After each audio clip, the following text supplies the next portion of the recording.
বিসমিল্লাহির রহমানির রহিম। ইন্নাল হামদুলিল্লাহি ওয়াসসালাতু ওয়াসসালামু আলা রাসূলিল্লাহি ওয়া আলা আলিহি ওয়া সাহবিহি ওয়া সাল্লামা তাসলিমান কাসিরান মাজিদান ইলাই ইয়াউমাদ্দিন, আম্মা বাদ।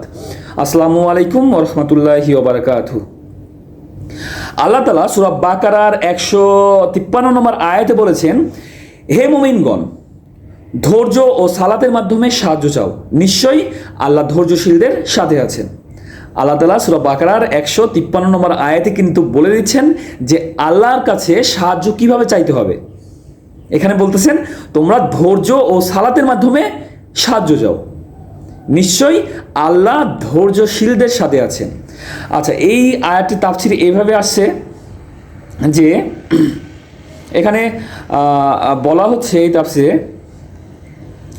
মানুষের দুটি অবস্থা হয়, আরাম ও স্বস্তি এবং কষ্ট ও অস্বস্তি।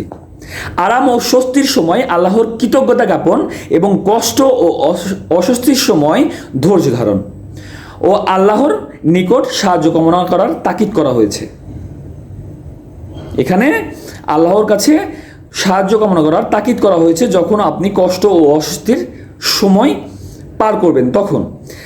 হাদিসে আসছে, মুমিনের ব্যাপারটা আশ্চর্যজনক, তার জন্য আনন্দের কোনো কিছু হলে, মুমিনের ব্যাপারটা আশ্চর্যজনক, তার জন্য আনন্দর কিছু হলে সে আল্লাহর কৃতজ্ঞতা প্রকাশ করে, আর ক্ষতির কোনো কিছু হলে সে ধৈর্য ধারণ করে।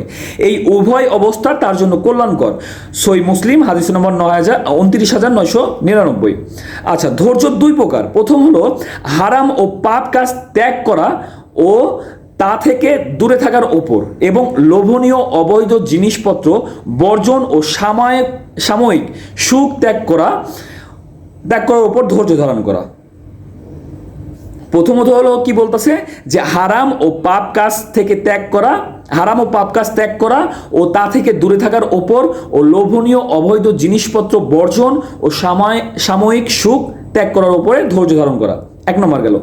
দ্বিতীয় হলো আল্লাহর নিদর্শনগুলি পালন করতে গিয়ে যে কষ্টের সম্মুখীন হতে হয় তা ধৈর্য ও সংযমের সাথে সহ করা। কেউ কেউ সবর ও ধৈর্যের ব্যাখ্যা এভাবেও করেছেন যে আল্লাহর পছন্দনীয় কর্মসমূহ সম্বোধন করা, তাতে দেহ ও আত্মার যতই কষ্ট অনুভব হোক না কেন, আর আল্লাহর অপছন্দনীয় কর্মসমূহ থেকে দূরে থাকা, তাতে প্রবৃত্তি ও কামনা তাকে সেদিকে যতই আকৃষ্ট করুক না কেন।